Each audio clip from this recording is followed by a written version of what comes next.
Krishna, Hari Bol, Dandavat Pranam, Hare Krishna. This is called Simhasana, the most elevated place in the planet.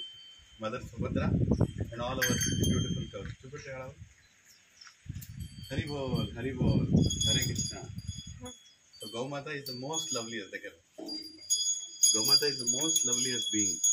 You know, she loves us so much. She's our mother. She's a real mother. Right?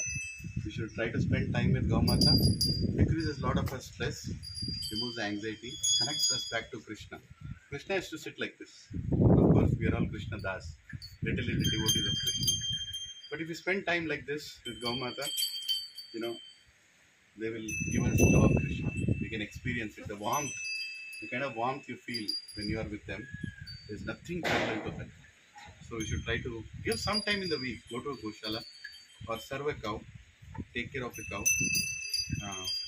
ISKCON has many good Goshalas. You can go there and you can spend time with the cow. Right? In any city, Sanatana Dharma doesn't exist without a cow. Right?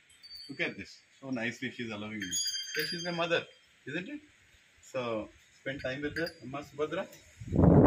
ఆవుతో ఆవు ప్రేమను పొందండి. భగవంతుడు అర్థమవుతాడు మీకు. ఆవును ప్రేమించకపోతే మనం భగవంతుడి దగ్గర కాలేదు. భూలోకం అంటే ఆవులున్న లోకం కదా. హరే కృష్ణ కృష్ణ కృష్ణ హరే హరే, హరే రామ్ రామ్ రామ్